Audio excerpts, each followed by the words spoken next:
In the shadowy corridors of the Cold War, where secrets were currency and betrayal meant death, one man quietly rewrote history from the inside.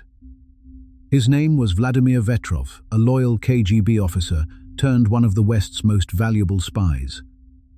In the late 1970s and early 1980s, while stationed in Moscow, Vetrov began passing thousands of classified documents to French intelligence under the codename Farewell. The files exposed a massive Soviet operation stealing Western technology, blueprints, software, industrial secrets, all funneled back to the USSR. The intelligence reached leaders like Ronald Reagan and reportedly reshaped Western counterintelligence strategy. Some historians even argue it accelerated the technological and economic strain that weakened the Soviet Union. But betrayal in Moscow carried a price. In 1982, Vetrov was arrested. By 1985, he was executed. Tonight, we uncover the story of the KGB traitor who risked everything driven by disillusionment, ideology, or something far more personal, and helped tilt the balance of the Cold War from within.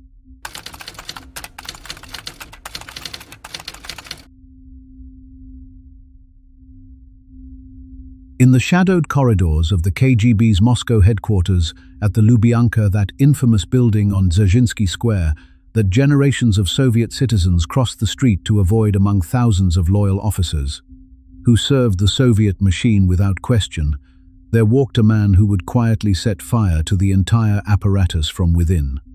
His name was Vladimir Ippolitovich Vetrov, and before his story was over, he would hand the West the keys to one of the most ambitious espionage programs ever conceived, reshape the final chapter of the Cold War, and meet his end not as a celebrated hero or a captured spy, but as a convicted murderer. His life reads less like a declassified intelligence file and more like a novel too improbable for fiction, and yet every extraordinary detail of it is real.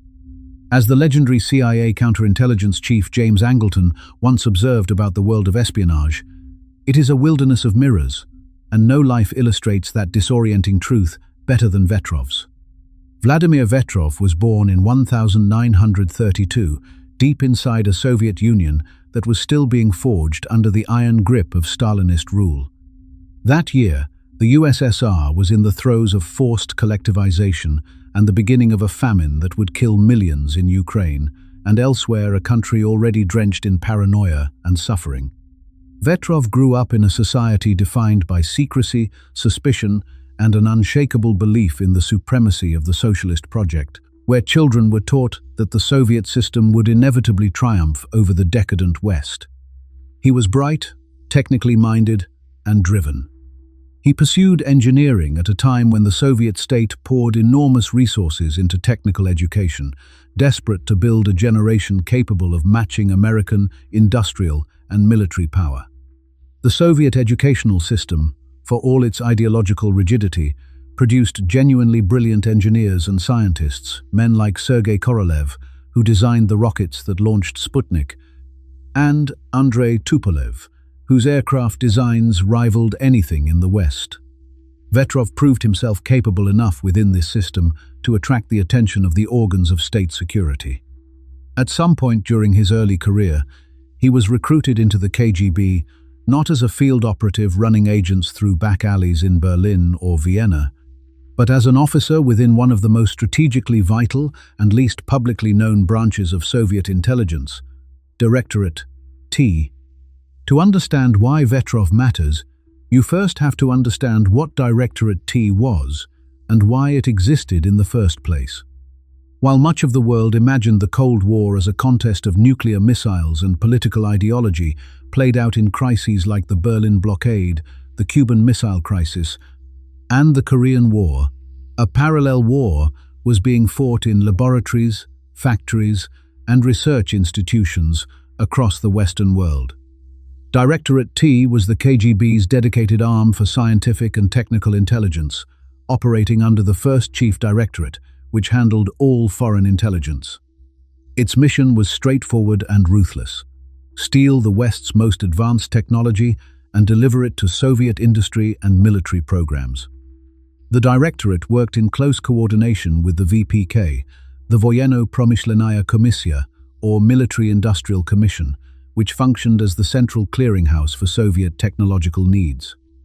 Each year, the VPK issued detailed wish lists to the KGB and the GRU, Soviet military intelligence, specifying exactly which Western technologies were needed, from which industries, and with what priority. It was industrial espionage elevated to a matter of national survival. The Soviet Union, for all its claims of scientific achievement, and it had genuine triumphs, from Sputnik in 1957 to Yuri Gagarin's orbital flight in 1961, suffered from a fundamental structural weakness that no amount of propaganda could conceal. Its centrally planned economy strangled innovation at almost every level. Bureaucracy rewarded conformity, not creativity. Research institutions were starved of resources or misdirected by political priorities dictated from the Kremlin. Factory managers had no incentive to innovate because the system punished failure far more harshly than it rewarded initiative. The result was a technological gap that widened with every passing decade, particularly in fields like microelectronics, computing, aerospace engineering, and advanced materials. By the 1970s, Soviet microprocessors lagged a full generation behind their American counterparts, and the gap was growing. Directorate T existed to close that gap not through investment or reform, but through theft.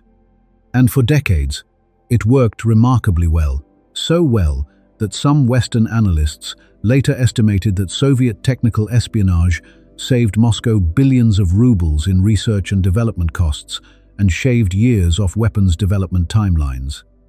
Vetrov thrived in this world. He was competent.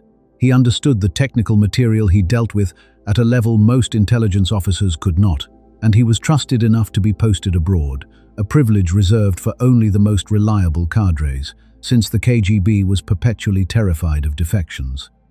In the 1960s, he was sent to Paris, operating under diplomatic cover at the Soviet Trade Mission, while his real job was to cultivate contacts among French scientists and engineers, identify acquisition targets in France's thriving aerospace and electronics industries, and funnel Western technological secrets back to Moscow via the KGB residentura at the Soviet embassy.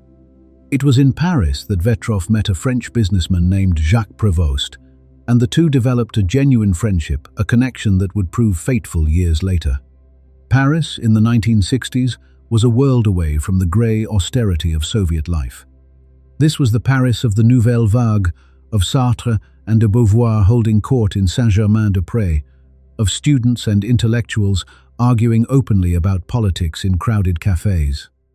The bookshops overflowed with literature that would have earned a prison sentence in Moscow.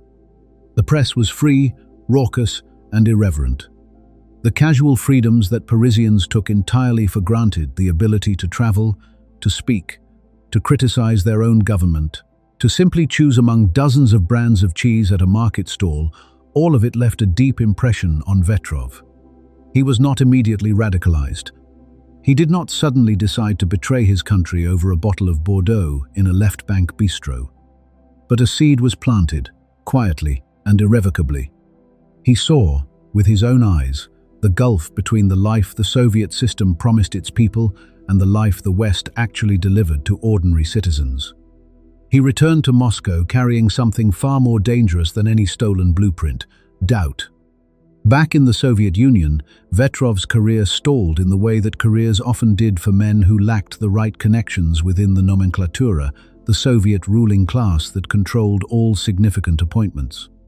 Despite his service abroad and his technical expertise, he found himself passed over for promotions, stuck in a bureaucratic hierarchy that rewarded connections and political loyalty more than competence or results. He watched colleagues with less talent but better patrons, men who knew the right people in the Central Committee or who had married into the right families, climb above him into positions of authority. He drank more heavily, a pattern tragically common among Soviet men of his generation, in a country where alcoholism was practically an epidemic. His marriage deteriorated. He began extramarital affairs. His personal life grew turbulent and chaotic. He became bitter, frustrated, and increasingly cynical about the system he had served faithfully for years. The corruption he witnessed inside the KGB itself, the petty rivalries, the backstabbing, the careerism, the senior officers who enriched themselves with goods stolen from the West while ordinary Soviet citizens stood in breadlines, the vast gap between the party's lofty rhetoric about building communism and the grubby, venal reality of daily life, all of it gnawed at him relentlessly. As the Soviet dissident and Nobel laureate Alexander Solzhenitsyn had written years earlier, the line separating good and evil passes not through states, nor between classes, nor between political parties either, but right through every human heart. That line was shifting inside Vetrov, and the system he had once believed in was losing the battle. He was not yet a traitor. He was something perhaps more dangerous, a disillusioned, true believer with access to his country's deepest secrets.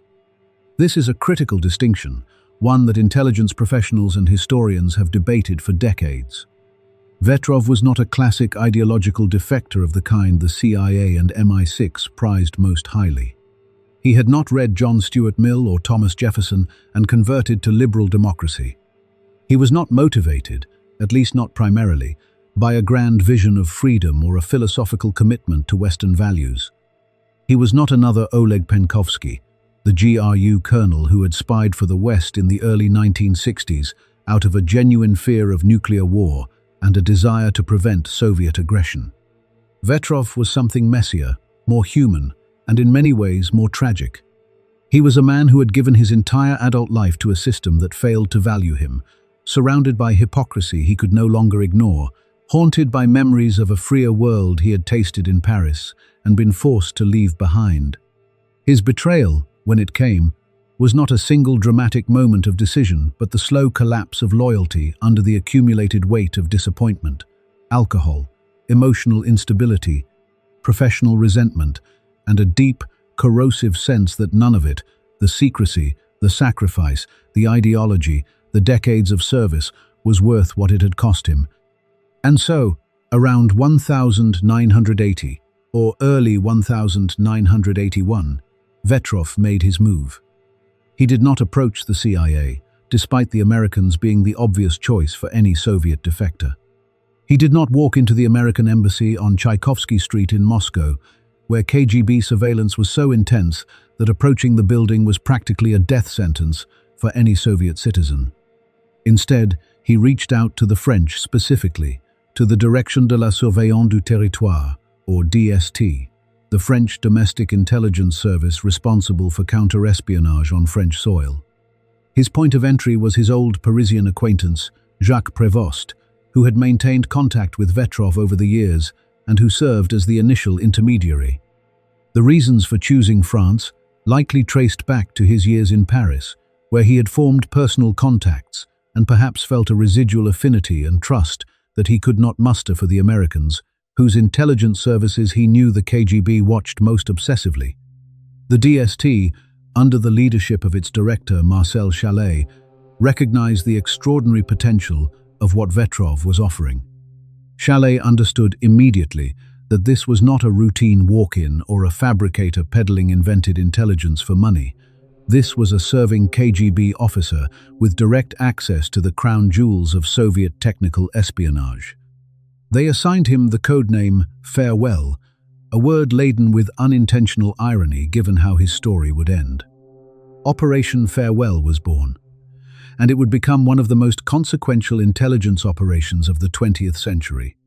What Vetrov delivered over the next roughly 2 years staggered the Western intelligence community in a way that few single sources ever have. Working at enormous personal risk, passing documents during clandestine meetings in Moscow parks and on the city's metro system, always aware that the KGB's own internal security directorate, the fearsome second chief directorate, could be watching, he handed over more than 4,000 classified documents to his French handlers. These were not vague summaries or second-hand reports, or the kind of low-grade intelligence that walk-ins often provide. They were internal KGB files, operational plans, technical assessments, and detailed organizational charts, drawn from the very heart of Directorate T. Among the most devastating revelations was the full scope of what was known as Line 10, and this is where Vetrov's story transcends the personal and becomes genuinely, undeniably historic. Line 10 was the operational arm of Directorate T's technology theft program, and its scale was almost beyond comprehension, even for seasoned intelligence professionals who thought they understood Soviet espionage. It was not a handful of spies stealing the occasional secret at a defense contractor's office. It was a vast, systematically organized, state-directed apparatus involving hundreds of KGB officers stationed across the globe in Paris, London, Bonn, Tokyo, New York, San Francisco, Ottawa, and dozens of other cities, supported by an elaborate infrastructure of thousands of front companies, trade delegations, scientific exchange programs, and recruitment networks targeting Western scientists, engineers, diplomats, and business people. Line 10 operatives targeted microchips and semiconductors, computer hardware and software, aerospace designs and propulsion systems, telecommunications equipment, radar and sonar technology, advanced manufacturing techniques, including computer-aided design, submarine quieting technology, and military systems of every description, from guidance computers to stealth coatings. Some of the front companies were so well established that they conducted legitimate business for years, building reputations and relationships that provided perfect cover for espionage activities. Entire sectors of the Soviet defense and civilian economy depended on what Line 10 delivered. Soviet-built weapon systems incorporated stolen Western components that Soviet factories could not have produced independently. Soviet computers were often reverse-engineered copies of Western designs. The Elbrus series, for instance, bore suspicious resemblance to certain American mainframes. The program was, in the judgment of many historians and former intelligence officials, the single largest organized technology theft operation in human history, dwarfing anything that had come before or has emerged since, at least until the digital age opened entirely new frontiers of cyber espionage. Vetrov did not just confirm that Line 10 existed. Western counterintelligence agencies had long suspected something of the sort, without grasping its true dimensions. He mapped it in painstaking, devastating detail. He identified over 250 KGB officers working in Line 10 operations around the world, providing their names, cover identities, postings, and areas of specialty. He named their agents and contacts within Western companies and research institutions. He described the methods of acquisition, from recruiting disgruntled employees to bribing trade officials to exploiting student exchange programs. He exposed the network of front companies and cooperative agents that made the entire system function like a well-oiled machine spanning continents. He even provided the VPK's internal assessments of which stolen technologies had been most valuable and which acquisition efforts were highest priority. In one stroke, he gave the West a complete X-ray of the Soviet Union's technological espionage, infrastructure, its skeleton, its organs, its nervous system, everything. No single intelligence source in the Cold War, with the possible exception of Oleg Gordievsky, the KGB officer who spied for MI6 from within the London Residentura, had ever delivered anything quite so comprehensive or so strategically devastating. The French, understanding the geopolitical magnitude of what they held, shared the farewell dossier at the highest levels of government. French President François Mitterrand himself, a socialist who had initially been regarded with suspicion by Washington, personally briefed United States President Ronald Reagan on the intelligence during the G7 summit. In Ottawa, Canada, in July 1981, by several accounts, Mitterrand presented the material almost casually, sliding it across during a private meeting, but the impact was seismic. Reagan, already inclined toward a confrontational posture with the Soviet Union and deeply influenced by his conviction that the USSR was, as he would later call it, an evil empire, recognized immediately that this was not just useful intelligence to be filed away in CIA vaults. It was a weapon capable of inflicting strategic damage on Soviet power. The material was handed to the CIA, where Director William Casey, a veteran of the OSS in World War II and one of the most aggressive intelligence chiefs in American history, oversaw its analysis. But it was a relatively obscure National Security Council staffer named Gus Weiss who conceived the most audacious response to the farewell dossier, and in doing so, transformed passive intelligence into an active instrument of economic warfare. What followed was one of the most remarkable and ruthless counterintelligence operations of the Cold War. Armed with Vetrov's detailed map of Line 10, knowing exactly who was stealing what, where, and through which channels, Western governments launched a coordinated wave of expulsions that sent shockwaves through the Soviet intelligence establishment. In April 1983, France expelled 47 Soviet diplomats and intelligence officers in a single dramatic sweep, the largest such expulsion since the British government, under Edward Heath, had expelled 105 Soviet officials in 1971. Similar, if smaller, actions followed in other Western nations, decimating networks that had taken the KGB decades to build. But the expulsions, dramatic as they were only the visible tip of the iceberg. The real damage was being done in secret. The CIA, working from Gus Weiss's blueprint and with Casey's enthusiastic backing, began a program of strategic deception that went far beyond anything conventional counterintelligence had attempted. Instead of simply blocking Soviet acquisition efforts and closing down the pipelines, they allowed some of them to succeed, but with a devastating twist.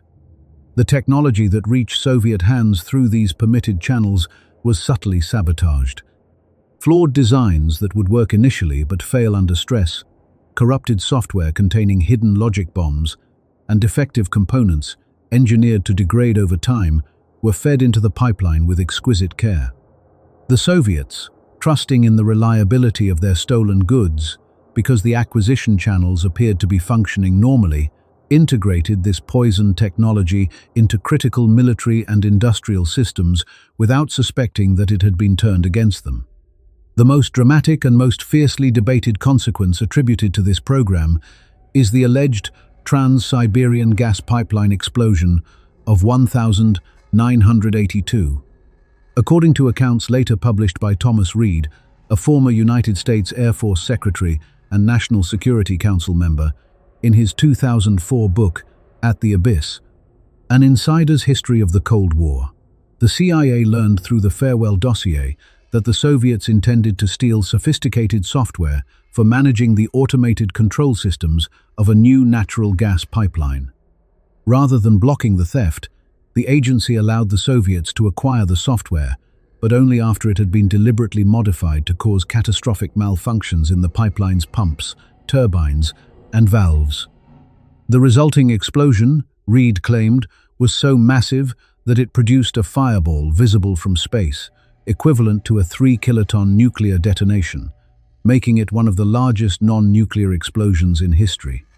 Some historians and intelligence professionals dispute the details. Former Soviet officials have questioned the scale of the incident, and some analysts argue that pipeline accidents were common enough in the aging Soviet infrastructure without any need for CIA sabotage. But Gus Weiss himself, before his death in 2003, confirmed the broad outlines of the deception program in a published article, and the story has become emblematic of Operation Farewell's devastating impact. Whether or not every specific detail holds up to scrutiny, the broader and more important point is undeniable.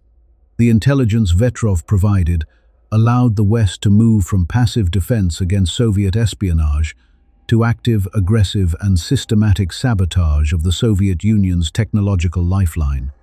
As one might frame it in the language of the era, this was not merely intelligence gathering, it was strategic deception on a breathtaking and historically unprecedented scale, and it struck directly at the Soviet Union's ability to sustain its military and industrial base at a moment when it could least afford to falter. Yet the man who made all of this possible, whose single act of betrayal had set in motion a chain of events, reaching from the Élysée Palace to the Oval Office to the frozen Siberian tundra, was already spiraling toward destruction in the most sordid and violent way imaginable. In February 1982, while the Western intelligence community was still exploiting his revelations and Reagan's team was designing the sabotage campaign, Vetrov's personal demons overtook him. During an encounter in a parked car in Moscow reportedly involving his mistress, a woman with whom he had been conducting an affair, a violent altercation erupted. Vetrov, drunk and in a state of extreme emotional agitation, stabbed a man who was present, killing him, and then turned on the woman, injuring her seriously though she survived. Some accounts identify the dead man as a KGB colleague. The precise circumstances, whether it was a jealous rage, a paranoid fear of being discovered, or simply the explosion of a man who had been living under unbearable psychological pressure for years, remain somewhat murky, obscured by Soviet secrecy and the passage of time. But the outcome was unambiguous and irreversible. Vetrov was arrested not for espionage, not because the KGB's counterintelligence apparatus had detected his treachery, but for murder. It was a grotesquely mundane end to an espionage career of historic proportions. A man who had outwitted the most powerful intelligence service on Earth, who had managed to photograph and smuggle thousands of top-secret documents without detection, brought down by his own uncontrollable rage and alcoholism. He was initially tried and sentenced for the killing, and might have simply disappeared into the Soviet penal system as an ordinary criminal. But during the subsequent investigation, KGB officers conducting a routine search of his apartment discovered evidence of his secret life: documents, handwritten notes, materials related to his contacts with the French details that pointed unmistakably to his work for the DST. The spy was unmasked, not by a brilliant counterintelligence operation, not by a mole within Western intelligence, not by the patient surveillance of the Second Chief Directorate, but by his own violent unraveling. The irony was almost too cruel for fiction. Vetrov was transferred to the infamous Lefortovo prison, the KGB's own detention and interrogation facility in northeastern Moscow, the star-shaped building that had served as a place of terror since the Tsarist era and had been used by the NKVD during Stalin's Great Purge to extract confessions from countless victims. Within those walls, some of the most prominent figures in Soviet history had been broken from revolutionary leaders devoured by their own revolution to captured foreign spies and dissident intellectuals. There, Vetrov was subjected to intensive interrogation by KGB officers who were desperate to understand the full scope of the damage he had inflicted and to determine whether he had accomplices still operating within the Soviet system. The details of what he endured during those sessions have never been fully disclosed, locked away in files that may still gather dust in the archives of the FSB, the KGB's successor. There was no public trial, no propaganda spectacle of the kind the Soviets sometimes staged with captured Western spies, no carefully scripted courtroom drama like the 1960 trial of American U-2 pilot Francis Gary Powers, which had been broadcast to the world as a demonstration of Soviet righteousness. The Vetrov case was too embarrassing, the damage too profound, and the implications too sensitive for the KGB leadership to risk any public airing. Admitting the extent of the breach would have been an admission of catastrophic institutional failure. In 1985, Vladimir Vetrov was executed by firing squad. He was 53 years old. The precise date of his death, like so much about the final chapter of his life, remains uncertain, swallowed by the secrecy that defined both his career and his destruction. By the time the lethal sentence was carried out, the intelligence he had delivered was already reshaping the geopolitical landscape in ways he could never have fully anticipated. Ronald Reagan was in his second term, pursuing the Strategic Defense Initiative, the ambitious and controversial Star Wars missile defense program that the Soviet leadership feared it could never match, and pressing an aggressive arms buildup that was straining the Soviet economy to its breaking point. The technological foundations of Soviet military power had been deeply corroded by the sabotage campaigns his information had enabled. The networks of agents and front companies he had exposed were in ruins. The KGB's Directorate T was in disarray, its officers recalled, its methods compromised, its credibility within the Soviet power structure severely damaged. Vetrov never knew the full consequences of what he had done. He never saw the Berlin Wall fall in November 1989, never witnessed the dissolution of the Soviet Union on Christmas Day 1991, never heard Mikhail Gorbachev's quiet resignation speech as the red flag was lowered over the Kremlin for the last time. He died in a prison cell while the empire he had wounded continued its slow, irreversible decline toward an end that many of its own citizens had begun to sense was inevitable, but that no one, not even the most optimistic Western analysts, had predicted would come so soon. The question of Vetrov's legacy leads inevitably to one of the Cold War's great and still unresolved debates: what caused the Soviet Union to collapse? The factors were many and deeply intertwined: economic stagnation that left Soviet citizens standing in line for basic goods, while the West enjoyed unprecedented prosperity; political sclerosis under a succession of aging leaders like Brezhnev, Andropov, and Chernenko, who were physically and intellectually incapable of reform; the catastrophic war in Afghanistan that drained blood and treasure and shattered the myth of Soviet military invincibility; the rise of Gorbachev and the unpredictable forces unleashed by glasnost and perestroika, the arms race the Soviets simply could not afford. But woven through all of these grand historical forces was a thread often overlooked, rarely given sufficient weight in popular accounts, that traces back directly to a bitter, alcoholic KGB engineer who walked into the orbit of French intelligence and changed everything. By exposing Line 10, Vetrov revealed that the Soviet technological base was far more dependent on systematic Western theft than anyone in the West had fully appreciated.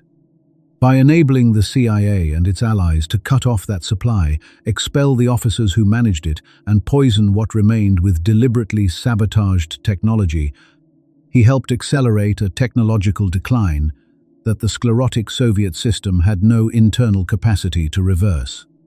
Mikhail Gorbachev inherited an empire that could no longer compete on any front, economically, technologically, or militarily, and the roots of that inability ran, in part, through the very channels Vetrov had mapped and the West had methodically destroyed. As Reagan himself declared in a speech at the Brandenburg Gate in 1987, "Mr. Gorbachev, tear down this wall." And while many forces conspired to make those words prophetic, the quiet work of a man codenamed Farewell had helped ensure that the wall's foundations were already crumbling from within. Was Vetrov a traitor? By the laws of the state he served and the oath he swore as a KGB officer, unquestionably and irredeemably so. He betrayed his colleagues, his institution, and his country's most guarded secrets, and the damage he caused was incalculable. Was he a hero? To those in the West who believed the Soviet Union's collapse was a liberation for hundreds of millions of people across Eastern Europe and the former Soviet republics, from the Poles and Czechs, who emerged from decades of occupation, to the Baltic nations that regained their independence, his contribution was immense, even if it was never publicly honored in his lifetime. The French government never officially acknowledged Operation Farewell until years after the Cold War ended. And even then, the details emerged only gradually through books like Sergei Kostin's Bonjour Farewell and the 2009 French film L'Affaire Farewell, directed by Christian Carillon, which brought Vetrov's story to a wider audience for the first time.